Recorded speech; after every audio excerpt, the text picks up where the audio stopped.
मेरे प्यारे बच्चे, आज का संदेश कुछ खास है। इसे ध्यान से सुनना मेरे बच्चे। मेरे बच्चे, देखो मेरी बात जो भी है ना, उसे साफ साफ कह दो। अपने मन में रख कर ना तुम सिर्फ परेशान हो सकते हो बच्चे, और कुछ नहीं तो बातों को कह देने से ना मन तुम्हारा शांत हो जाएगा बच्चे। चाहे सामने वाला समझे या ना समझे, माने या ना माने, लेकिन तुम तो कम से कम अपनी तरफ से हल्के हो जाओगे ना बच्चे। तुम्हारा मन जो है ना, वह तो हल्का होगा ना। और एक बात कहता हूँ बच्चे, जब तक तुम अपनी बातों को किसी के आगे नहीं रखोगे, नहीं बताओगे, अपनी परेशानी नहीं कहोगे, तो फिर सामने वाले को कैसे पता चलेगा कि तुम क्या सोच रहे हो बच्चे। तुम्हारी परिस्थितियाँ क्या है क्या नहीं है, वो तो अपने हिसाब से तुम्हें बताएगा ना। फिर तो देखो, चीज़ों को ना समझना शुरू करो बच्चे। तुम अब छोटे बच्चे नहीं रहे हो, अब अपनी बातों को रखना सीख जाओ बच्चे। मैं नहीं कहता कि लड़ाई झगड़ा करो, दंगे फसाद करो, कम से कम तुम प्यार से बोल सकते हो ना बच्चे, उन्हें समझा सकते हो, कह सकते हो तो कह दो ना बच्चे, साफ साफ कह दो। देखो, 2-3 दिन से बहुत परेशान हो ना बच्चे, मैं जानता हूँ। उन बातों को लेकर बार बार परेशान हो रहे हो बच्चे, बार बार सोच रहे हो, तो इससे अच्छा है साफ साफ कह दो बच्चे। मैं तुमसे कह रहा हूँ, चिंता बिल्कुल भी मत करो। फैसला जो भी होगा वो तुम्हारे साईं की मर्जी से होगा, यह समझ लेना बच्चे। और सुनो, बहुत जल्द मैं तुम्हें किसी यात्रा पे भेजने वाला हूँ बच्चे। तुम किसी यात्रा पे जाओगे तो उस यात्रा पर ना तुम्हें नई नई चीज़ें, नए नए लोग दिखाई देंगे बच्चे। बहुत अच्छा महसूस होगा। वहाँ की वादियाँ, वहाँ की शांति ना तुम्हारे दिल को छू जाएगी बच्चे। तुम्हारा बहुत मन करेगा, दिल करेगा कि वह वहीं पर रह जाऊं। इतना अच्छा लगेगा तुम्हें कि सच बताऊं, जो ज़रूरत भी है ना तुम्हें बाहर जाने की, क्योंकि ना तुम अब 4 दीवारी में रह रह कर ना परेशान हो रहे हो बच्चे। तुम्हारा मन उदास हो रहा है बच्चे, तुम बाहर जाना चाहते हो मेरे बच्चे। तुम्हें जो प्रस्ताव मिला है ना, तुम्हें जहाँ जाना है ना वहाँ जाओ, मैं तुम्हें भेज रहा हूँ बच्चे। और जहाँ तुम्हारे साईं तुम्हें भेज रहे हैं ना, तो बस अपने साईं का तोहफा समझना बच्चे।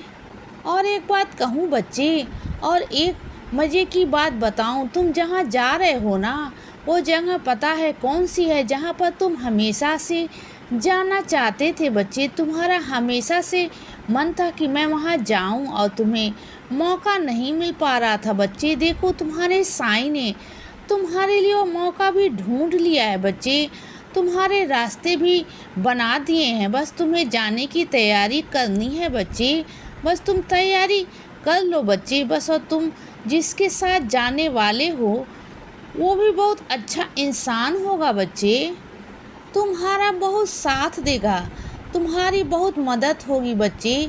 चिंता बिल्कुल भी मत करना। तुम मेरे आशीर्वाद से जाना चाहते हो मेरे बच्चे, मेरा आशीर्वाद से वापस आना और साथ में मेरी ऊँधी लेकर जाना। कोई दिक्कत, कोई परेशानी नहीं आएगी बच्चे। अगर कुछ हुआ भी तो मैं हूँ ना, तुम्हारे साथ चलूँगा, ठीक है बच्चे। और कुछ मेरे बच्चे रोज़ मेरी साईं सच्चरित और पढ़ते हैं, रोज़ मेरा प्रयाण करते हैं बच्चे, तो रोज़ करो ना। देखो, एक दिन में कुछ नहीं होगा, लेकिन धीरे धीरे करके ना, धीरे धीरे कुछ प्रतिशत, कुछ जिंदगियों से कष्ट निकलते जा रहे हैं बच्चे। कुछ कहने की बाबा दिखाई नहीं दे रहे हैं, तो देखो तुम्हें दिखाई देंगे। अभी अभी शुरुआत है बच्चे, इसीलिए वह अदृश्य रूप में मेरी साईं सच्चरित काम कर रही है बच्चे, उनकी शक्ति काम कर रही है बच्चे। धीरे धीरे करके तुम्हारी ज़िंदगी के सारे कष्ट दूर हो जाएंगे बच्चे, और एक दिन प्रत्यक्ष रूप से तुम्हें भी दिखाई देगा, तुम्हें भी लाभ महसूस होगा बच्चे कि हाँ, साईं की कृपा है तुम पर, तुम्हें समझ में आएगा बच्चे। और कुछ मेरे बच्चों को तो समझ में आ भी रहा है ना। तो साई सच्चरित पढ़ना कभी छोड़ना मत बच्चे, कभी नहीं छोड़ना। चाहे कुछ भी हो जाए, कुछ भी हो जाए बच्चे, यह समझ लो साई सच्चरित पढ़ना तुम्हारी ज़िंदगी है और उसके बिना तुम्हारी कोई ज़िंदगी नहीं। यह समझ लेना बच्चे, क्योंकि तुम्हारी मेरी बिना कोई ज़िंदगी नहीं ना, तो मेरा ही तो आशीर्वाद है। मेरे साईं सच्चरित रोज़ पढ़ा करो बच्चे, मैं तुम्हें आशीर्वाद दे रहा हूँ, बहुत सारा आशीर्वाद दे रहा हूँ बच्चे। और सुनो, चलते चलते तुम्हारे पाँव कहीं टकरा गया तो, कहीं तुम्हारा पैर मुड़ गया ना, तो कहीं चोट लग गई ना, तो मैं जानता हूँ चलते ही तुम इतना जल्दबाजी में हो कि बस सुनते नहीं हो बच्चे। किसी की हर काम में जल्दबाजी, आगे आगे निकलना, भागना, यह सब करते हो बच्चे तुम ना। अब सुनो मेरी बात को, अब दर्द है ना, तो उसमें एक काम करो, पहले तो हल्दी का दूध पियो और उसके बाद जहाँ चोट है ना वहाँ पर ऊदी लगाओ बच्चे, या ऊदी का लेप लगाओ, समझ गए ना बच्चे। और ऊदी जल में डालकर पियो बच्चे, जल्द तुम ठीक हो जाओगे, बिल्कुल ठीक हो जाओगे बच्चे। और ना सुनो मेरी बात को, और कभी फुर्सत मिले ना तो जाना खोलना अपने अलमारी को और देखना, उसमें तुम्हारी कुछ चीज़ें ऐसी हैं बच्चे जो बहुत कीमती हैं, जो इधर उधर वैसे ही पड़ी हुई हैं। कभी फुर्सत मिले तो जाकर देखना बच्चे, उसे वहाँ पर जो चीज़ें बिखरी हुई है ना उसे समेट कर रख दो बच्चे, क्योंकि वो बहुत कीमती चीज़ें हैं तुम्हारी बच्चे।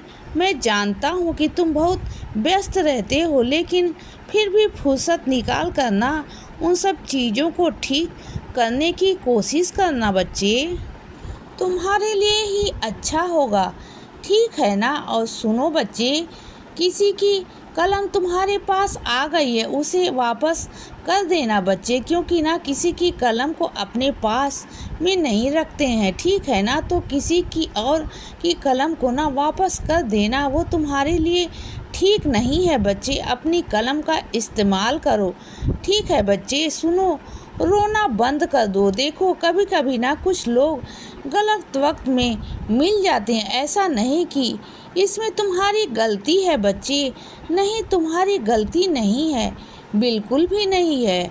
कुछ हालात ही ऐसे हो जाते हैं कि गलत लोग टकरा जाते हैं बच्चे, और वह गलत लोग ना ज़िंदगी में ऐसे धोखे देते हैं ना, इतना गलत चीज़ कर जाते हैं कि हम उन सबको हमेशा याद रखते हैं बच्चे। इसीलिए बच्चे सदा खुश रहो और हमेशा मुस्कुराते रहो। मेरा आशीर्वाद हमेशा तुम्हारे साथ है बच्चे। अब रात हो गई है मेरे बच्चे, अब सो जाओ, शुभ रात्रि।